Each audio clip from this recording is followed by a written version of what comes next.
Entonces, la idea es que en el futuro esplendor ya no habrán pacientes, sino que sanando activos, sanactivos, como dice un maestro de biodescodificación. La idea es que después toda la humanidad entienda los principios reales y profundos de la sanación para que se hagan responsables de ella.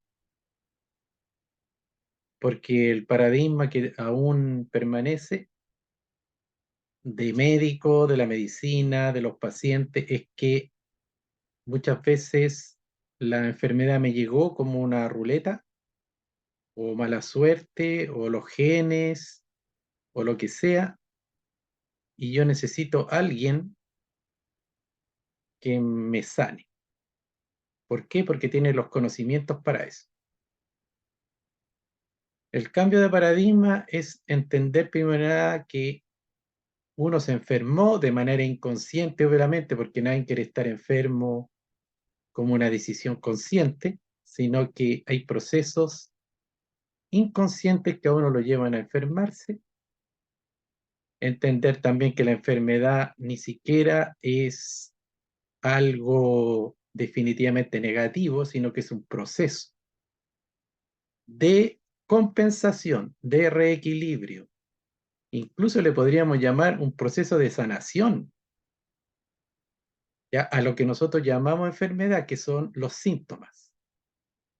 Por ejemplo, la fiebre, el dolor, la inflamación, ¿ya? Y así, y así, y así. Todo ese proceso es un mecanismo que está haciendo el cuerpo para llegar a volver a equilibrar las energías y para que el sistema vuelva a funcionar bien.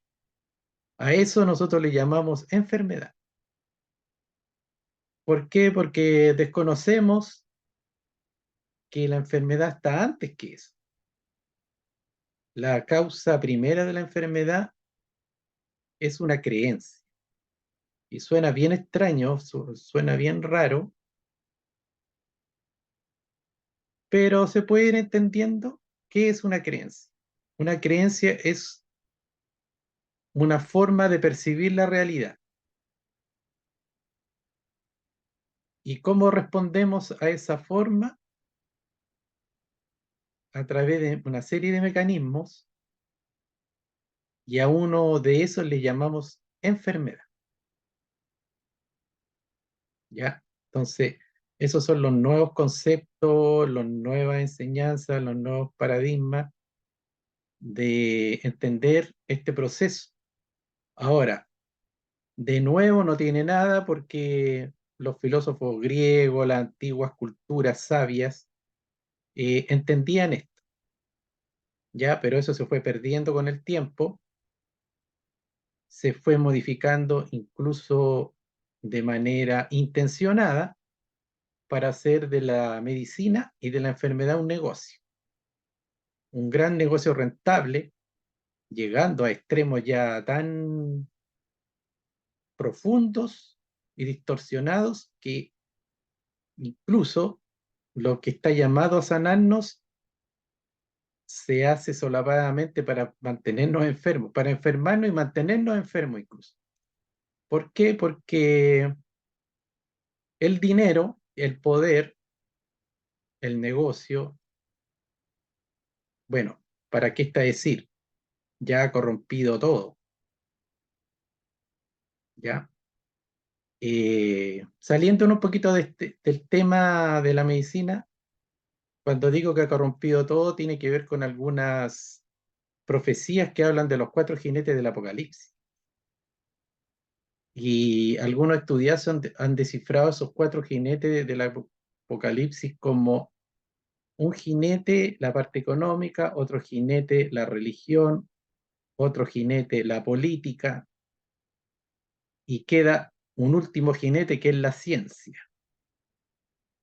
Entonces, en esta crisis civilizatoria, en este desplome de la civilización actual, porque en ese proceso estamos, falta que caiga la ciencia.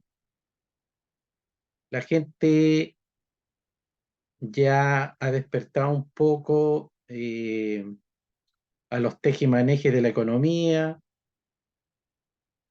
que cuando se cae la economía hay unas personas que nunca se caen, los que están en la cima, incluso a veces hasta el Estado va en rescate de estas personas. Por ejemplo, cuando quebraron los bancos, ya las personas que piensan que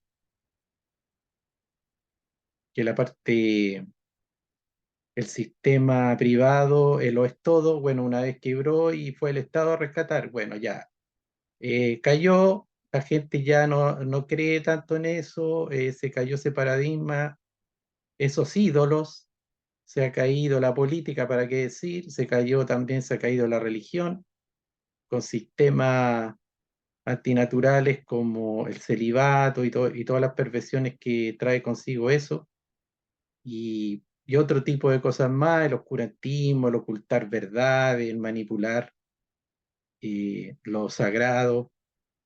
Y ahora, lo único que cree que la gente todavía, en su gran mayoría, tiene una fe en la ciencia.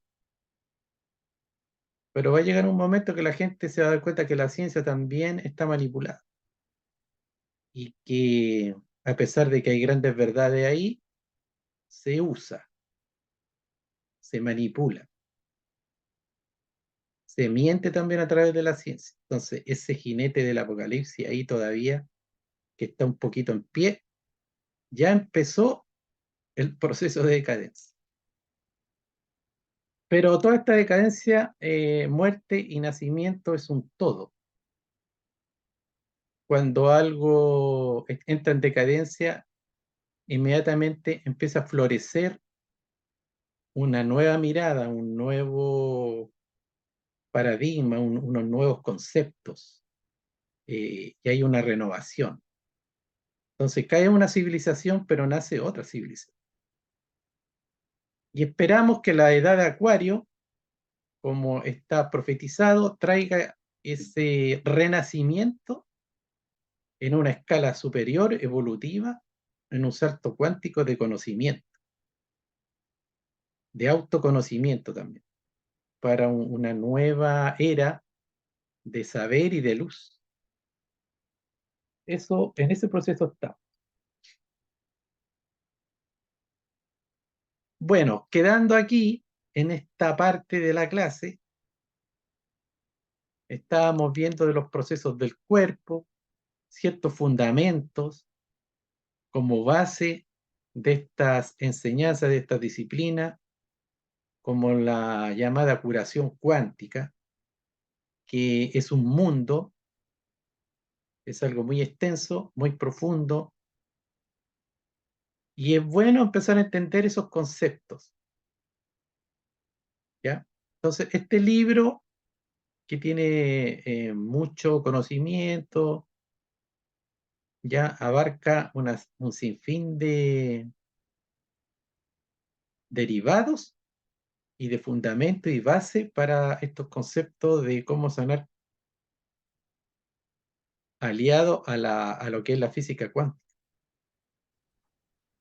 Acá dice, con cada inhalación entran al cuerpo 1028 átomos.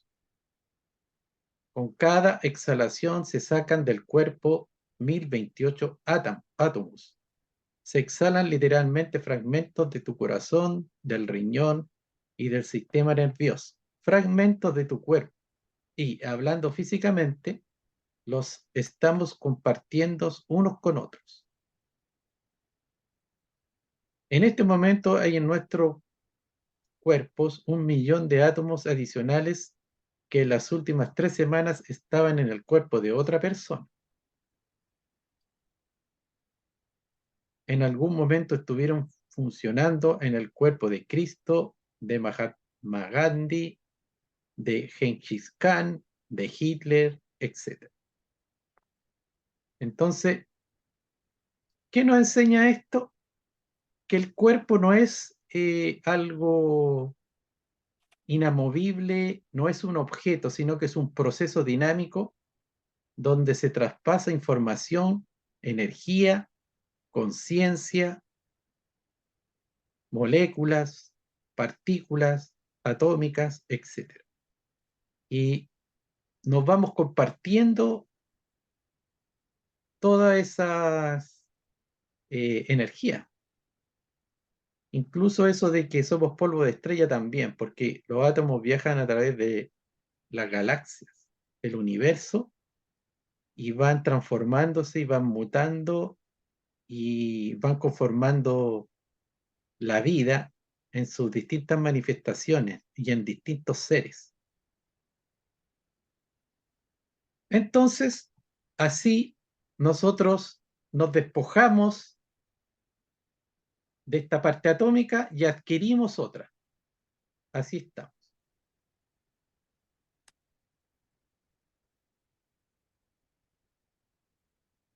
Los estudios sobre radioisótopos demuestran que reemplazamos el 98% de todos los átomos de nuestro cuerpo en menos de un año.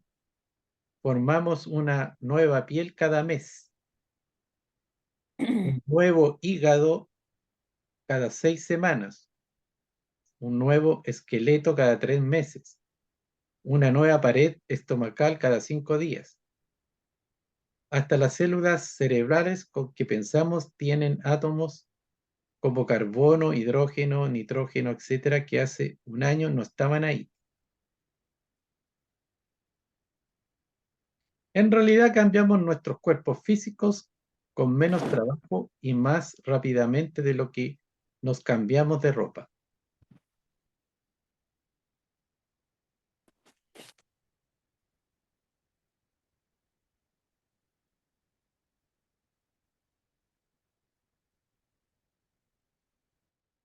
Estoy silenciando un audio. Ya, qué interesante esto, que nuestro cuerpo de hace un tiempo atrás no es el mismo. Como dije, es un proceso dinámico de intercambio, ¿ya? De todo, de átomos y todo lo que conforma el átomo.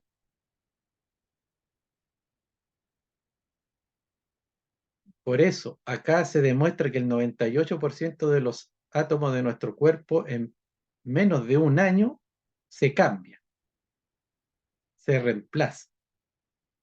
Entonces hay que cambiar, según estas enseñanzas, que también están paradas en la ciencia, no son creencias místicas solamente o religiosas o esotéricas. ¿Ya? Demuestra que no somos algo fijo,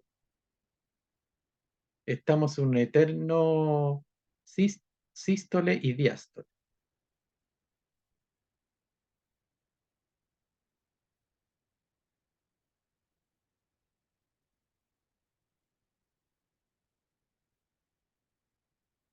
Si pudiéramos ver el cuerpo tal cual es, lo veríamos proporcionalmente tan vacío como el espacio intergaláctico.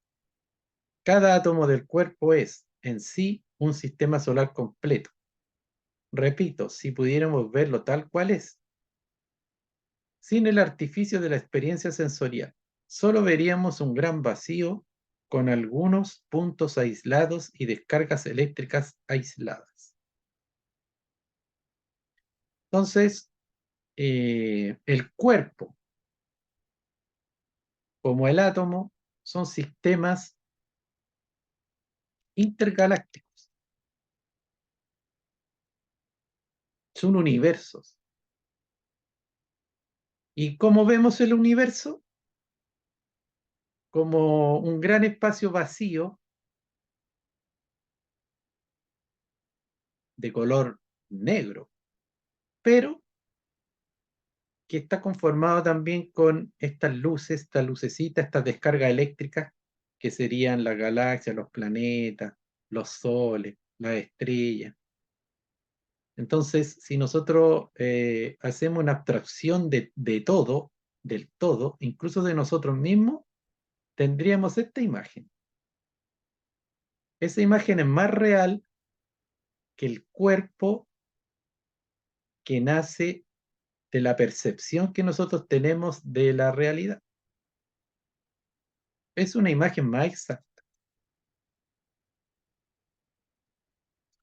Y este vacío no es una porción vacía de nada, es una plenitud de inteligencia no material. Eso es lo que somos, inteligencia no material que se expresa como cuerpo material. No somos seres humanos con experiencias espirituales, ocasionales, sino que en verdad somos seres espirituales con experiencias humanas ocasionales.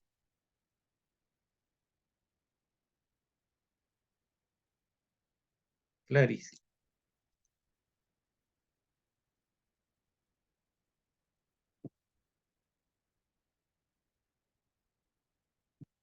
Aquí hay una señora muy interesante de apellido Peart que hizo un descubrimiento sobre los neuropéptidos, ¿ya? Y eso también ha sido toda una revolución en la ciencia, en la medicina, en la neurociencia, ¿ya? Ella postulaba cómo la mente se transforma en materia. Entonces, demuestra cómo la mente se transforma en materia.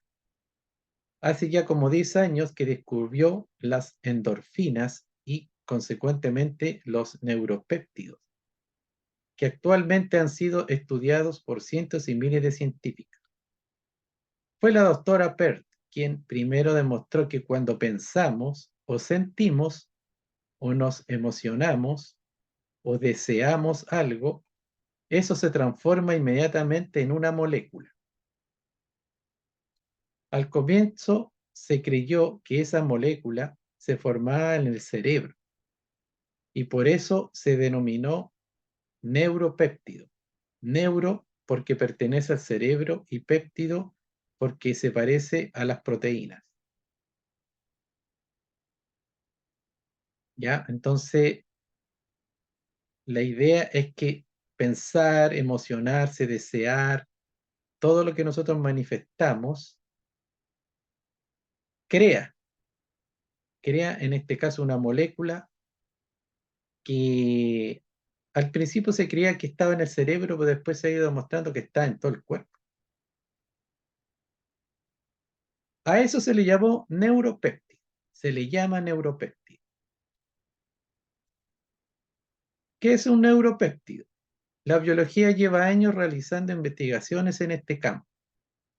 Lo que sabemos hasta ahora es que cuando se tiene un pensamiento, el cerebro produce sustancias que afectan a la persona. Y lo que ésta siente es la producción y asimilación de esos neuropéptidos. Entonces, cada vez que nosotros pensamos, se está produciendo sustancia. Entonces, todo pensamiento tiene consecuencias en nuestro organismo. Eso es lo que está diciendo acá. A través de esa sustancia, porque las sustancias dan una respuesta sensible, ¿ya? En realidad estos péptidos son como pequeñas llavecitas que entran en la superficie de otras células, donde hay pequeñas ranuras para ellas, como pequeñas cerraduras. Así es que cuando uno tiene un pensamiento, este se transforma en una molécula que es como una llavecita, la cual viaja y luego encuentra su cerradura y entra en esa cerradura. Y una vez que entró en la cerradura, la célula recibe el mensaje. Estas cerraduras se llaman receptores que hay en el cerebro. Entonces los neuropéptidos son mensajeros que llevan una llave y penetran en las células. Ahora, ¿qué llevan estos mensajeros? Una información. Y depende de esa información es el proceso químico que hará la célula. Entonces, hay una variedad de información. Alegría, placer, tristeza, rabia, miedo, lo que uno se quiere imaginar que tiene que ver con las emociones, más con los pensamientos, estamos hablando aquí, con las percepciones de la experiencia humana.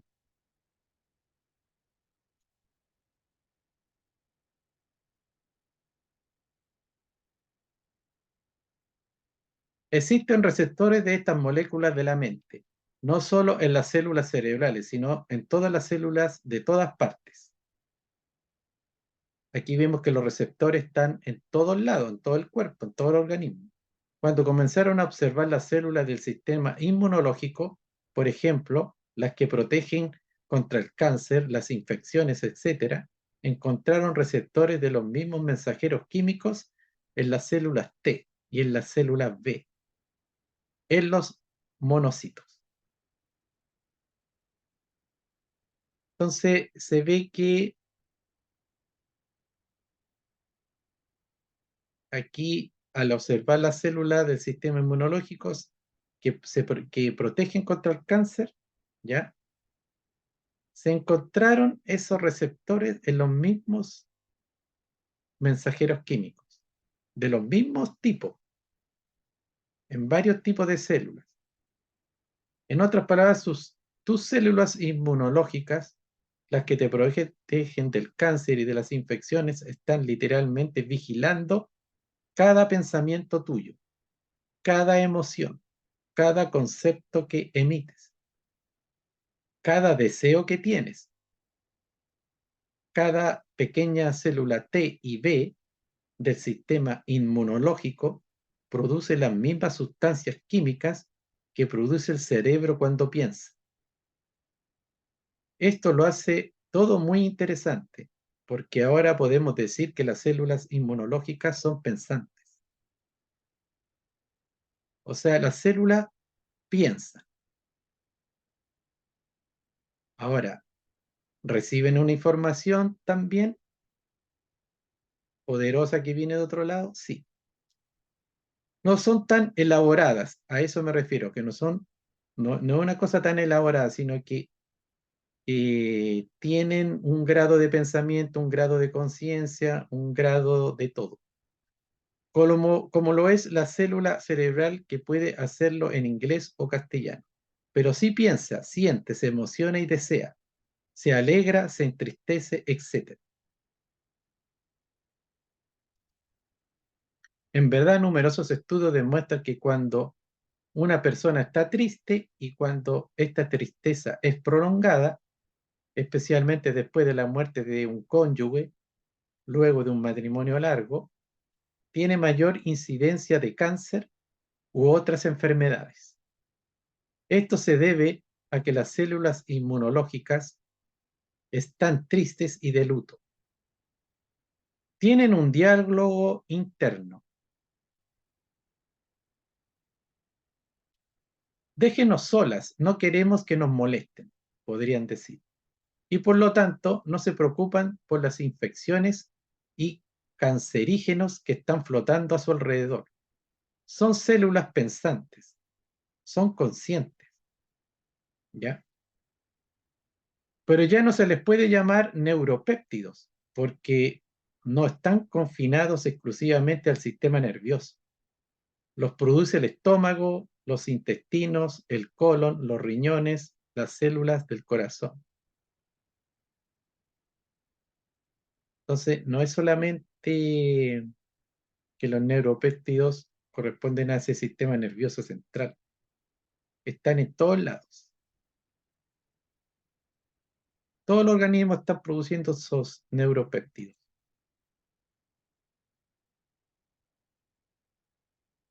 Este es nuestro primer gran salto porque creíamos que la mente se encontraba solamente en el cerebro. Está en todo el cuerpo, ¿ya? Como dice el Kybalión, todo en mente.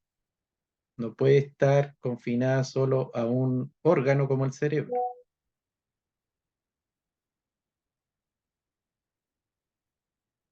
Todo el universo es un organismo consciente, vivo, pensante. No somos máquinas físicas que aprendimos a pensar. En realidad somos pensamientos de una mente universal que aprendimos a crear una máquina física.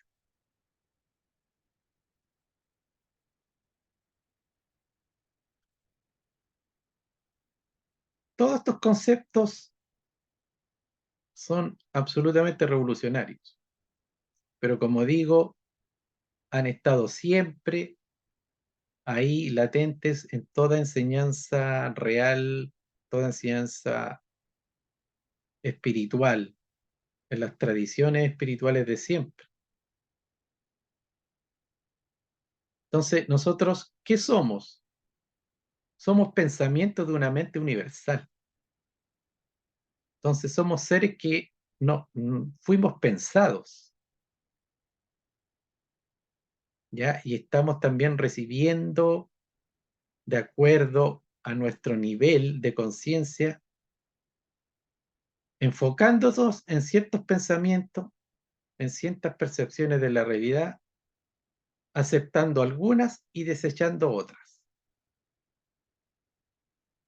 ¿ya? Por eso es que es tan importante ampliar la conciencia. A través de más información, nosotros podemos optar a mayores niveles de conciencia y de sabiduría.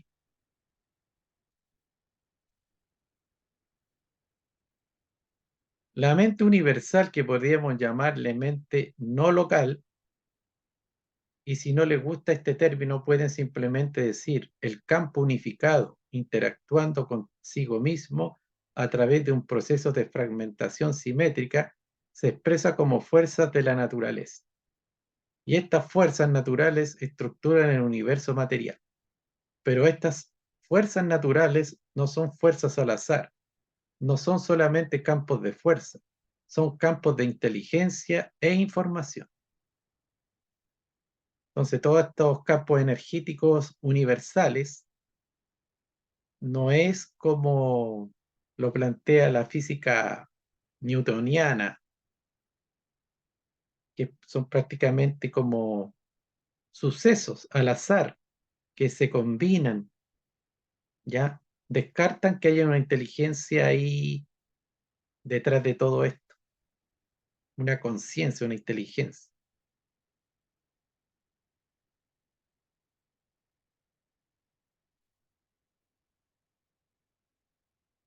Mi cerebro es solo un receptor. Eso ya lo habíamos visto en otras exposiciones. O sea, de la falsa creencia de que, por ejemplo, nosotros podemos crear mente. No, la mente está mucho antes de nuestro ego, de nuestra personalidad, de nuestra experiencia humana. Nosotros somos receptores de esa mente o conciencia universal. En el universo hay un núcleo de donde obtenemos el conocimiento, la fuerza, la inspiración.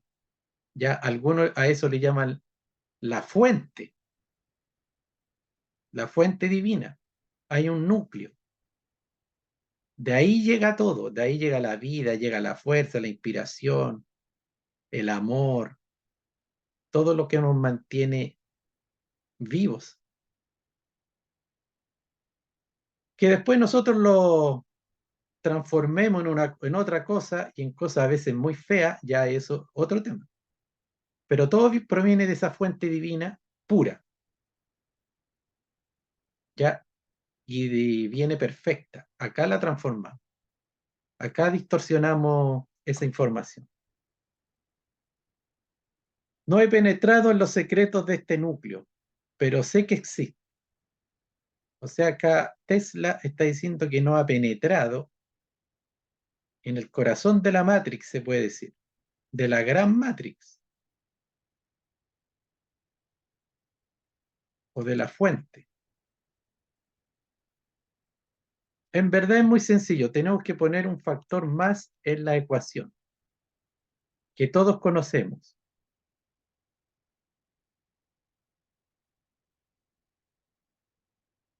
Energía es igual a masa al cuadrado.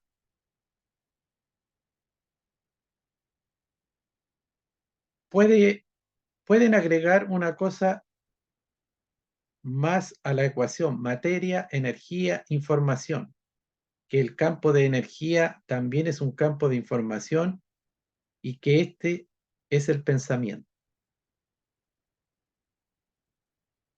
Por lo tanto, la onda es un campo de fuerza y también es una idea. Es la probabilidad estadística de hallar una partícula aquí y allá. Por lo tanto, estos campos de fuerza son en verdad campos de ideas. Por eso existe esta expresión en nuestro idioma. Decimos que algunas ideas tienen más fuerzas que otras, porque en realidad las ideas se manifiestan como moléculas.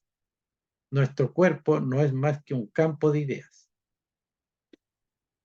¿Ya? Entonces, las ideas están también asociadas a una energía. No es algo como algo que no mueve, que no interfiere en la materia. Sí, sí lo hace, mueve a la materia. Por ejemplo, ¿qué ocurre cuando tengo el pensamiento tengo sed? En cuanto tengo esta idea, mi cerebro produce una sustancia química llamada angiotensina 2, que es el equivalente molecular de tengo sed. Al mismo tiempo, mi glándula pituitaria produce angiotensina 2, que produce la secreción de otra hormona denominada ADH, hormona antidiurética, que es la responsable de la retención de líquido. En el mismo momento, el riñón produce angiotensina 2 que evita que se pierda demasiado líquido y entonces se produce menos orina. Al mismo tiempo, el corazón produce angiotensina 2 que retiene el agua. Todo eso está asociado a el pensamiento tengo sed,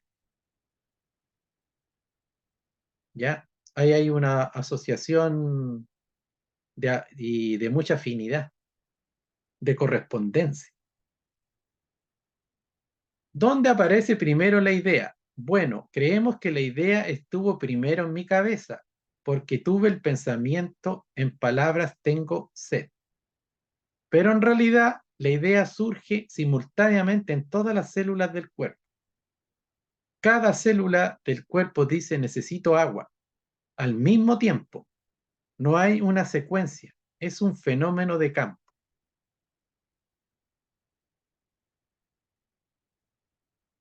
Entonces ahí vemos que las células del cuerpo, en el corazón, en los riñones, todos simultáneamente están pidiendo agua.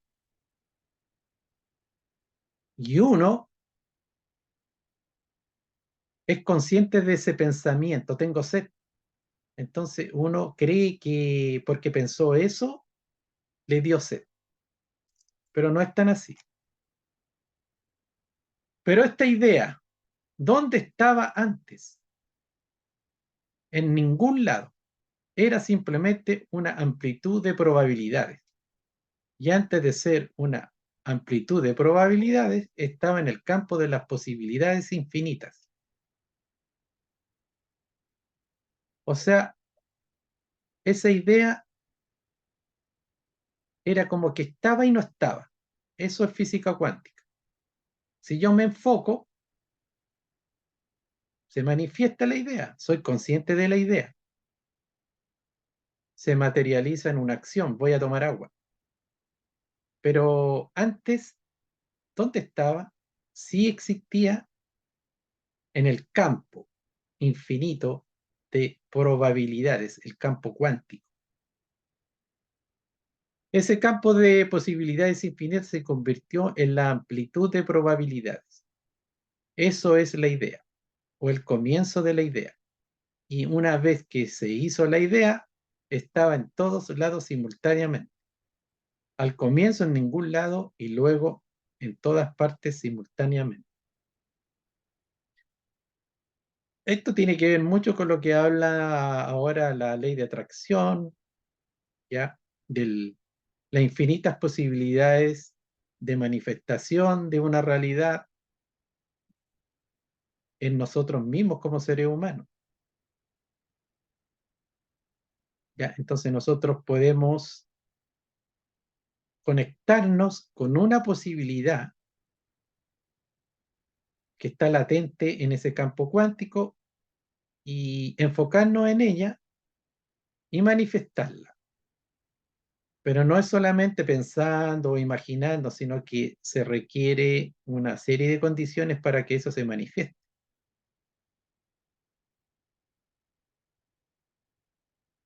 Pero de que está la posibilidad, sí. Está la posibilidad de que seamos sanos, está la posibilidad de que seamos personas enfermas, de que seamos pobres, de que seamos ricos, y así, etcétera, etcétera, etcétera. ¿Por qué se manifestó un modelo? Eso cada uno ahí tiene que entrar en el autoconocimiento de su experiencia, de su karma, de su destino, de lo que es, como quiera llamarse.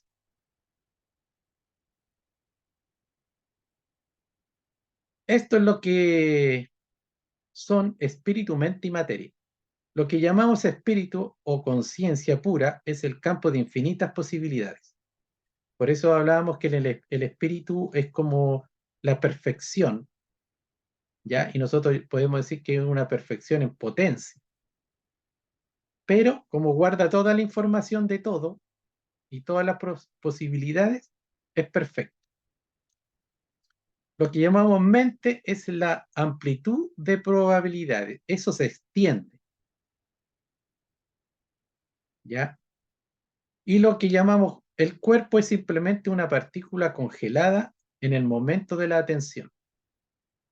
Entonces, cuando un ser se detiene en una posibilidad, la partícula se manifiesta, podríamos decir, se materializa, se manifiesta, se co-crea. Entonces, se podría decir que cuando existe la creación en sí, ¿sí? No necesaria, no se podría hablar de creación, sino que todo es co-creación. O sea, todo existe en un campo cuántico. Es solo que los artistas, los creadores, los visionarios van allá y recogen información y después hacen unas asociaciones y eso tiene un resultado coherente. Es lo que sea, en el arte, la ciencia, la música, la arquitectura, lo que sea. Dice la literatura ayurvédica, eso es lo que eres. Esta expresión que aparece en la literatura ayurvédica es equivalente a conócete a ti mismo como el campo y el conocedor del campo. Véase en el Bhagavad Gita, capítulo 13, y cuando tengas ese conocimiento vivencial te darás cuenta de que tu verdadera condición como campo es inmortal. O sea, lo interesante también es que ese campo es inmortal. No se le puede ahí poner la condicionante de la creencia de la muerte. Solo se va transformando. Otra descripción hermosa es, el agua no lo puede mojar, el fuego no lo puede quemar, las armas no lo pueden partir. No tiene ni comienzo ni fin y es muy antiguo. Eso es quien eres. Entonces, ve y encuéntrate allí y ya no tendrás más problemas. O sea, tener la experiencia de lo que realmente somos Ese es el último objetivo de la experiencia mística.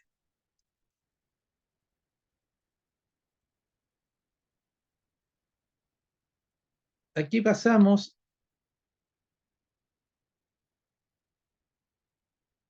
a un experimento de este doctor Herbert Spencer con ratones. Grupo de ratones, unos sometidos a una sustancia química que destruye el sistema inmunológico y otro que lo estimula, ambos asociados al olor de alcanfor.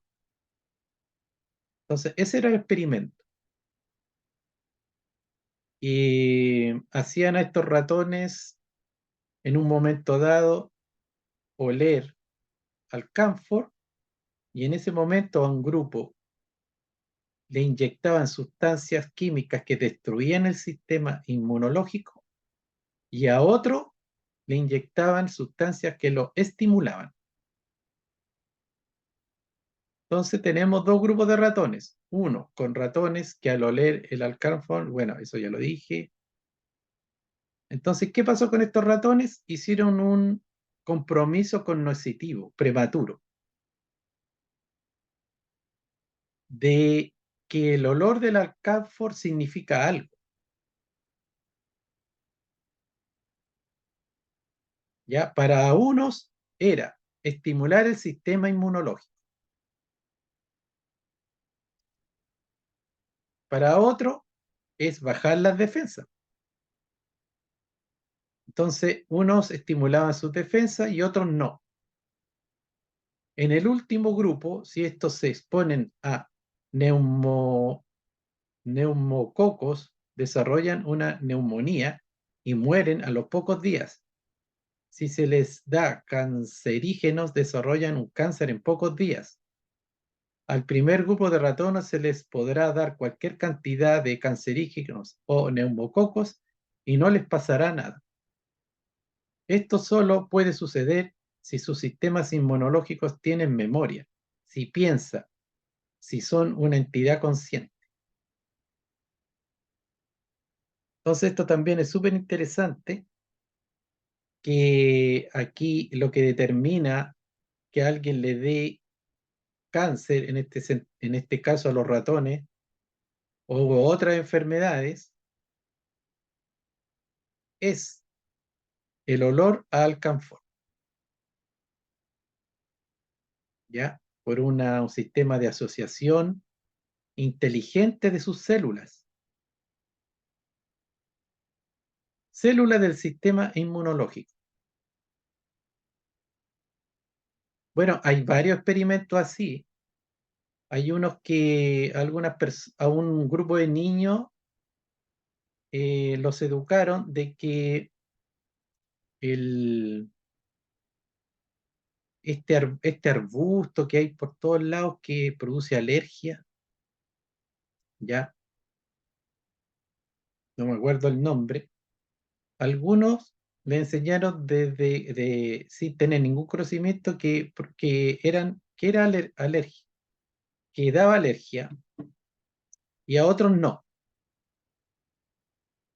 Entonces, a los que le dijeron que no, que ese arbusto no pasaba nada, nunca le dio alergia, y a los otros sí.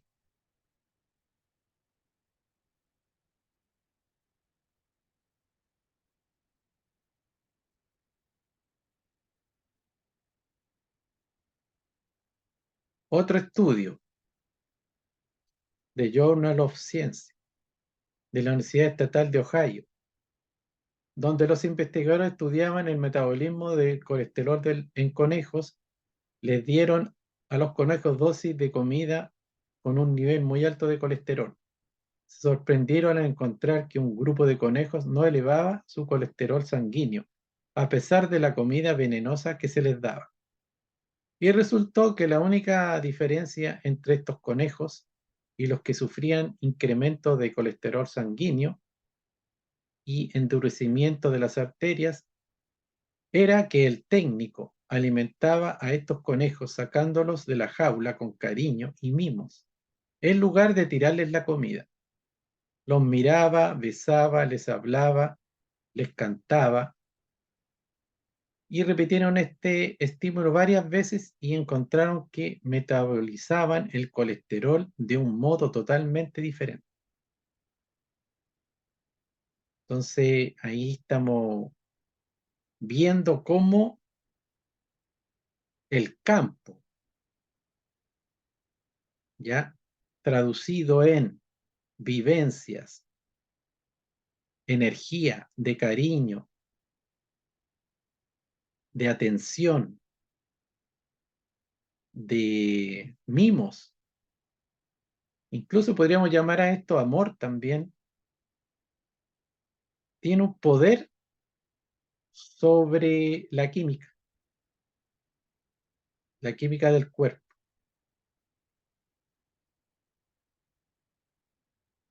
Entonces, a todo eso se le está llamando ahora cuántico.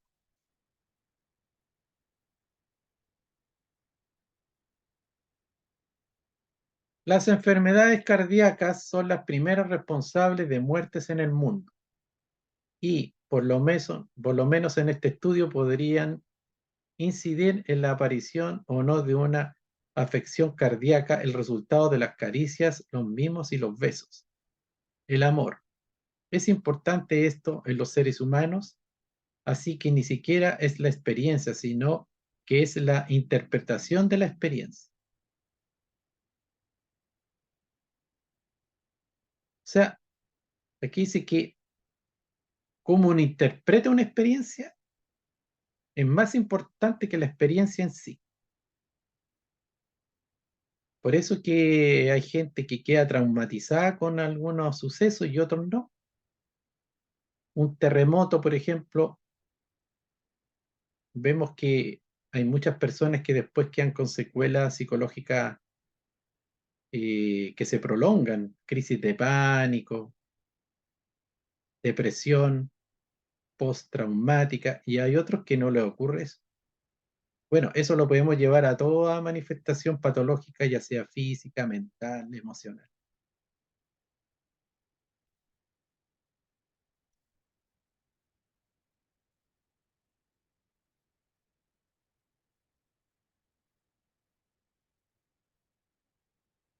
Aquí en la Universidad de Massachusetts, el Departamento de Educación para la Salud llevó a cabo otro estudio sobre lo que se denominan factores de riesgo para las infecciones cardíacas. En él encontraron que el factor de riesgo número uno no era fumar, ni la hipertensión, ni la historia clínica familiar, ni el colesterol. De hecho, es interesante notar que la mayoría de las personas que poseen estos factores de riesgo no sufren afecciones cardíacas.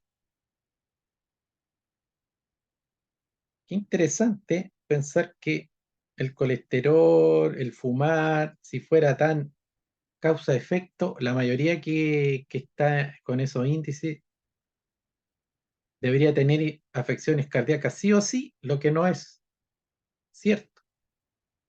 El factor de riesgo número uno era el nivel de alegría con uno mismo, según este estudio. El factor número dos era la insatisfacción laboral.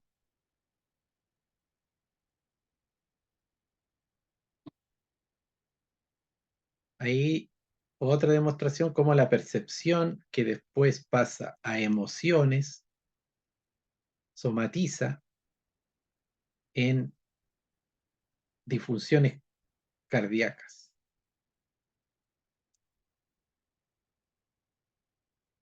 Por casualidad, a través de ese estudio se encontró que más gente moría en un determinado día de la semana que en cualquier otro día.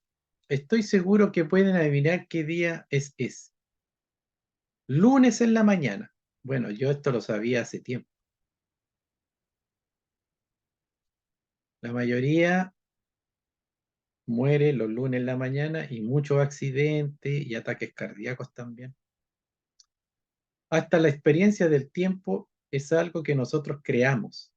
Por supuesto, todos creemos que el tiempo existe. Usamos relojes para medirlo. Pregúntenle a un físico y le dirá que no hay ningún experimento que pruebe la existencia del tiempo. En realidad, nosotros creamos el tiempo por medio de nuestra imaginación.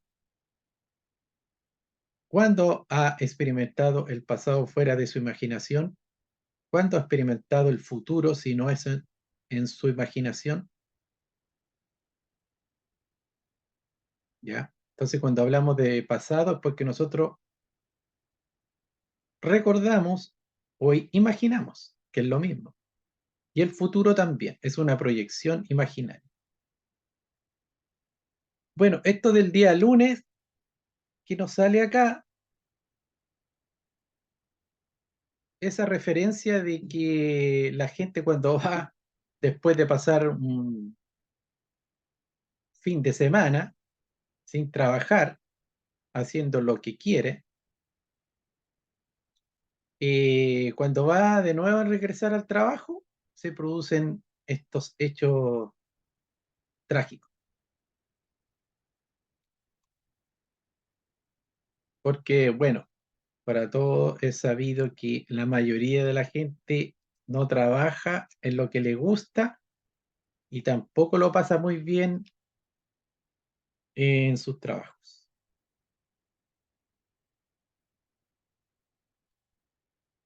Pero ya estamos en una hora más o menos, así que lo estaríamos dejando hasta aquí por ahora, ¿ya? Aquí en esta lámina número 34 que empieza a hablar del tiempo. Entonces lo voy a cortar.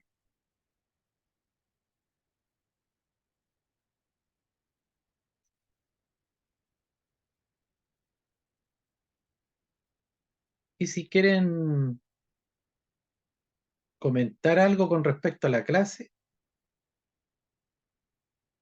algún aporte, algo que ustedes sepan, algún comentario, pasamos a eso.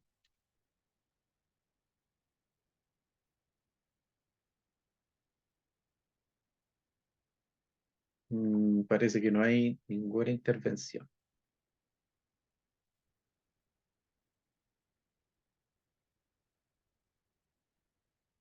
O sea,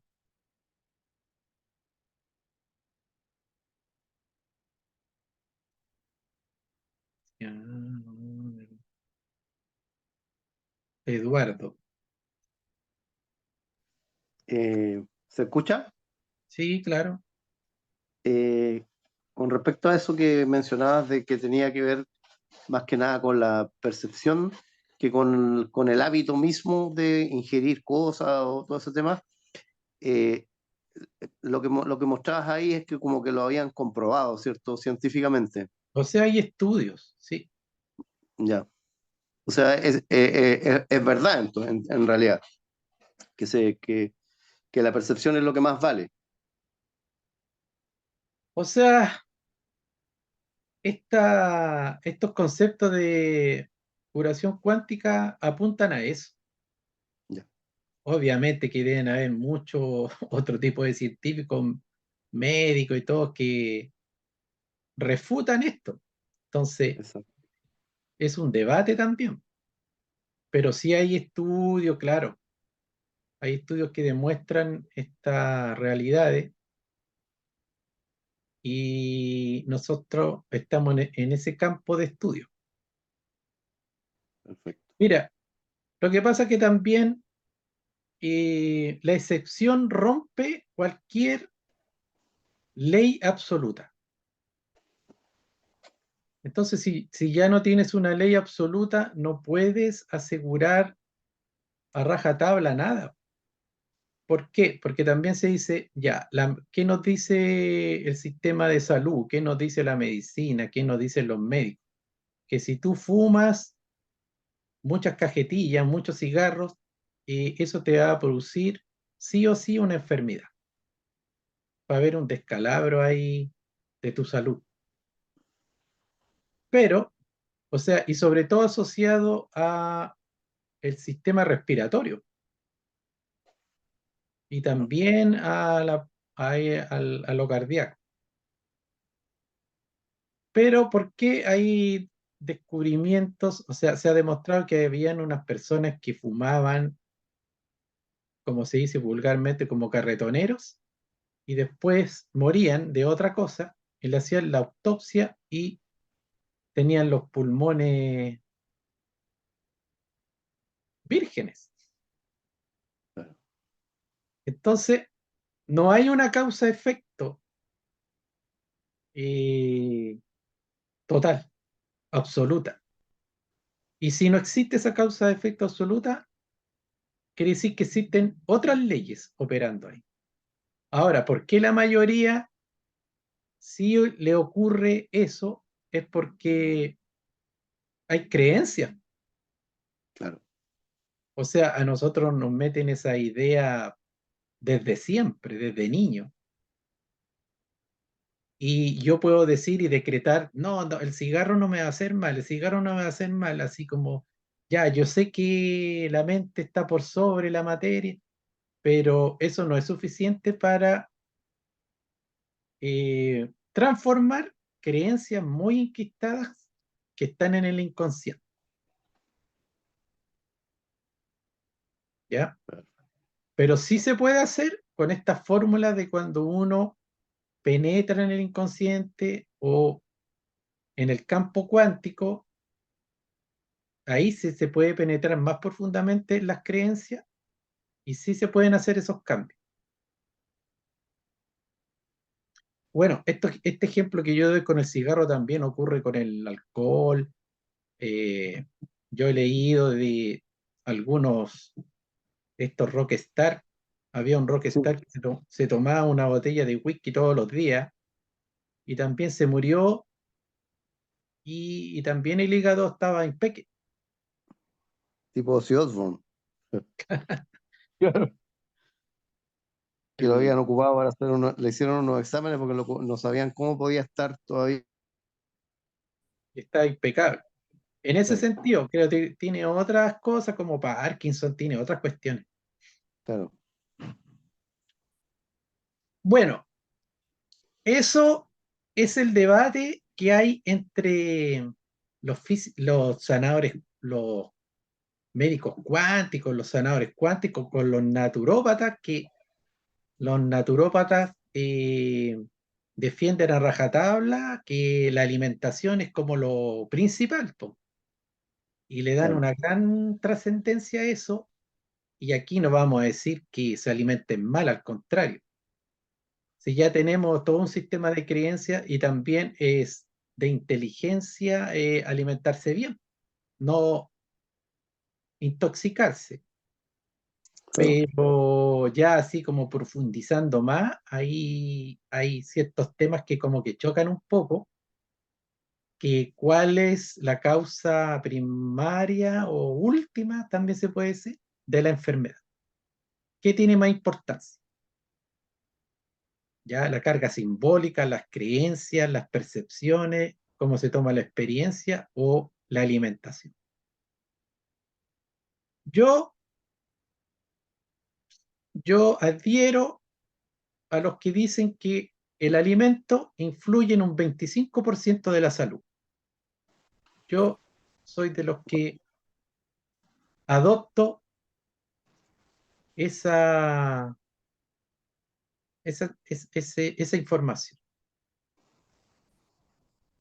Y el 75% tiene que ver con otras causas.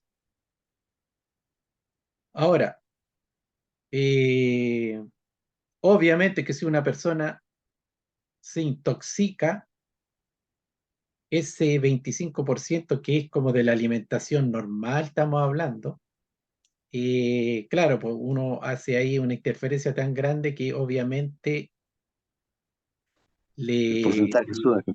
claro, le da o sea, por ejemplo, si yo me tomo, me tomo una botella de gasolina, de parafina, obviamente que capaz, lo más probable es que me muera. Pero aquí estoy hablando yo de la alimentación normal, ¿ya? Yo creo que influye en un 25%. Por eso también hay gente que, bueno, que come como todo, que de repente se toma una bebida, de repente se come una galleta, de repente, pero su dieta normal son legumbres, ensalada, arroz, un pedacito de carne, ¿ya? Y hay gente que llega así a los 100 años y sin grandes enfermedades catastróficas. Y hay otros que no, que tienen grandes y graves enfermedades y tienen el mismo tipo de alimentación. Y ya en casos como ya bastante extremos, hay gente que es vegana y vegetariana, etcétera, y que también padece enfermedades importantes. Entonces, bueno, yo soy de la idea de que el 25% ahí influye la parte de alimentación. Pero por eso, porque yo estoy más en el campo de la biodescodificación, entonces si bien respeto absolutamente la naturopatía, ahí son escuelas distintas, pero que se complementan. Hola a Perfecto. todos. Oh, hola, Eduardo. Hola a todos. Hola. No sé si me escucho. Sí. Sí, claro, Ah, dale. ya. Lo que pasa es que estoy con audífono. ¿Qué te iba a decir? Que es súper interesante lo que estás diciendo porque, bueno, yo igual sostengo, no sé en qué porcentaje, pero yo siento que la alimentación es importante, pero no es causal de muchas enfermedades, porque también me adhiero más a como dices tú, que es más la percepción. Y, y en una parte hablaste como del amor, yo siento que eh, influye la percepción de lo que pasa a nuestro alrededor, cómo lo sentimos, pero también tiene que ver mucho el afecto que recibimos también como seres. Entonces, sí, y es muy interesante porque tú hablabas de esto, de muchos vegetarianos que al final igual se enfermaban, o no sé, personas que bebían mucho alcohol y al final morían de Mm, otras causas.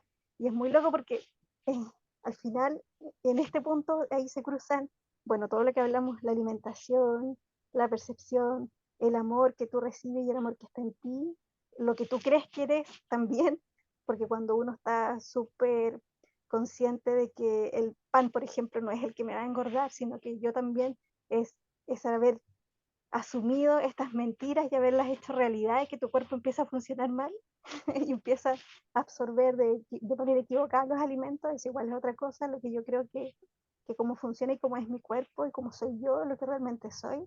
Pero también se cruza con esto otro interesantísimo que hablamos hace mucho tiempo atrás, que es lo que yo pacto, lo que mi alma pacta al llegar aquí a la Tierra. Entonces yo me puedo alimentar bien, puedo tener una buena percepción de la realidad, puedo rodearme de amor y recibir amor, etcétera, pero también está todo lo que yo pacté. Entonces ahí se cruza todo y es muy entretenido. sí, Eso, claro, por ejemplo, para mí un referente total es Henry Corbera. Me gusta ujú, lo que él explica, lo que él enseña, la bioneuroemoción, todo eso. sí. Y Y esto, él dice una frase, oye, si tú fumas, bueno, por último, si no podéis dejar el cigarro, siente que te estáis fumando a Dios cuando te fumáis un cigarrito. En el sentido de que tratar de que hacerlo sin culpa. O sea, si ya no, ya perdiste y toda la cuestión, no sé, hazlo sin culpa, pero de verdad, porque cuando uno tiene culpa, así igual hace las cosas, bueno, ahí no creo que le funcione mucho. claro, sí. Sí, pues como yo digo, cuando uno hace esos trabajos de visualización, que uno no saca nada de visualizar, no sé, a tu hijo o a la persona que quieres ayudar a sanar, visualizar lo que está sanito, pero en el momento estar sintiendo todavía una pena, estar pensando que no se va a sanar, hay que hacer como todo el juego completo. Mm, claro. Y también lo que dijo Jesús, que era, hacía más daño lo que salía de la boca que lo que entraba. Exacto, Y eso es lo que yo hablaba de hacer, de dar por certeza mentira. Y eso era el que al final lo que hacía que se enfermara tu cuerpo, que se dañara, no sé, el envejecimiento tiene que ver con eso, con el dar por hecho que tu cuerpo se va a envejecer, cuando en realidad no es así. Todo ese tipo de cosas tienen que ver con eso. Pero es muy interesante porque al final, claro, uno los puede analizar como por separar estos temas, pero va a llegar un momento que siempre se van a unir con todo y además con esto que yo te decía, igual de lo pactado antes de reencarnar y todo eso. Y eso también del entorno amoroso está también ultra demostrado. La gente que muere de forma más prematura, la mayoría son gente que vive solo y que no tiene relaciones humanas bien profundas. Eso también está demostrado. Yo lo, por la ciencia oficial, o sea, la calidad de las relaciones tiene que ver con la salud y con la muerte. Y para qué decir los niños, las guaguitas que no reciben como ese calor, esas caricias y todo eso, también si no reciben eso al momento de nacer, fallecen. Todos Sí, sabes que necesitan, todos los mamíferos necesitan eso. Entonces, ujú, tiene que ver con esa energía, la calidad, porque la energía tiene una información. No es solamente energía, no es como la electricidad, como una cosa así como más o menos, entre comillas, muerta, sino que lleva una información. ujú. Sí, sabes que yo ahora que tocas este tema, yo igual estaba haciendo memoria, no es una experiencia así mía, sino que fue un estudio del doctor Miguel Ojeda en México, mexicano, que él es el de la microbioenergética, y él contaba de la importancia que tiene el amor en todos los seres, pues ya. Y él decía que, eh, y esto está comprobado, o sea, al menos por ella, no sé, que le tocó pasar una pasantía ahí por un hospital donde había muchos pacientes con SIDA, eh, y tiene que ver igual como el entorno. Yo siempre digo, bueno, los virus son microorganismos que se presentan cuando hay estas pandemias de virus, es porque siempre son necesarios para ayudar a la humanidad a hacer cambios de conciencia. ¿Ya? Entonces, lo que pasó con esto del SIDA, y creo que lo hablamos igual la otra vez en una clase, era este rechazo que había de la mayoría de los seres humanos a estos otros también seres humanos que estaban con una sexualidad diferente a la nuestra, a lo que ya uno tenía predeterminado. Entonces, ese choque moral, más que nada, hacía que los rechazaran y se generó este virus, pero también es como una lección, porque al final ya no tan solo eh, estaba esto ligado solamente a personas heterosexuales, o sea, perdón, homosexuales, sino que también nos dimos cuenta que también los heterosexuales nos podíamos contagiar. Bueno, pero eh, toda enfermedad que sea del sistema inmunológico, el sistema inmunológico es equivalente a hablar de la autoestima de la persona. Entonces, las personas, los pacientes de VIH tienen una inmunidad baja, o sea, tienen una autoestima baja, y es sumamente fácil de reconocerlo porque son gente rechazada, sobre todo por su núcleo familiar, como tú acabas de decir. El clan familiar en los animales es muy importante. Cuando hay una manada de lobos y hay un cachorrito que nació y la loba lo saca porque está más débil, se muere. Los animales fuera del clan, cuando no tienen clan, es una muerte segura, como decías tú, y es así, y en los seres humanos es exactamente lo mismo. Entonces, se dieron cuenta que cuando los pacientes que tenían VIH, además eran aceptados tal cual eran, y les daban la oportunidad de demostrarse tal cual son, empezaban a sanar y se recuperaban mucho más que los pacientes que aún seguían siendo rechazados por la familia. Para que vean, sí, es súper importante. Así es. Bueno, campo, energía, es lo mismo como habla Bruce Lipton. Bruce Lipton dice que las células tienen un campo. Y cuando ese campo es una buena energía, la célula está sana. Cuando el campo está contaminado, es mala energía, la célula se enferma. Y él decía, llevemos la célula a lo que somos nosotros somos una célula. ¿Y cuál sería el campo? Entonces él decía, el campo de nosotros como célula es el trabajo, las relaciones, la calidad de relaciones que tenemos, la manifestación, si nos sentimos seguros, en paz. Entonces, ese entorno o campo nos mantiene sano o no. Y si el campo es tóxico, obviamente que nosotros va a llegar un momento que como células nos vamos a enfermar. ¿Ya? Entonces, lo importante, él decía, más que preocuparse de sanar el efecto del cuerpo, primero que algo más potente es sanar el campo electromagnético, el campo de energía. Entonces, eso es lo que también a veces en la medida que nosotros podemos influir con los pacientes que llegan a sanación cuántica, por ejemplo, que una vez bueno, uno no hay tiempo para contar toda la experiencia, pero una vez una señora que llegó súper enferma y todo, y después me contaba que su casa era un infierno. ¿Ya? ¿Y por qué? Ya empezaba a hablar de la pésima relación que tenía en el hogar. Entonces, uno le hace la sanación energética, todo el cuento, y se sienten bien. Pero yo me atreví a decirle que si ella no modificaba esa realidad, era bien difícil que pudiera tener una sanación completa. Porque, por ejemplo, el hogar. Si el hogar no es hogar, dulce hogar, ¿qué nos queda? Porque es como el nido, es como el lugar que uno llega para recargar la energía, para sanarse, para descansar, para todo. Y si un ser no tiene nunca ese espacio, difícil, muy difícil. Bueno, lo dejamos hasta acá y gracias a todos y nos estaríamos viendo el próximo jueves si el campo lo quiere. Gracias, Así Miguel. que, Buenas chao, noches. nos vemos. Gracias, que estén muy bien. Gracias, Miguel. Chao. Gracias, muy Chao, chao. buena Bueno, la charla de hoy. Gracias. Gracias. Chao. Gratuita. Y gratis. Chao, chao. Muchas gracias. Interesante la clase. Nada es gratis, nada es gratis. Bendiciones, cuídense.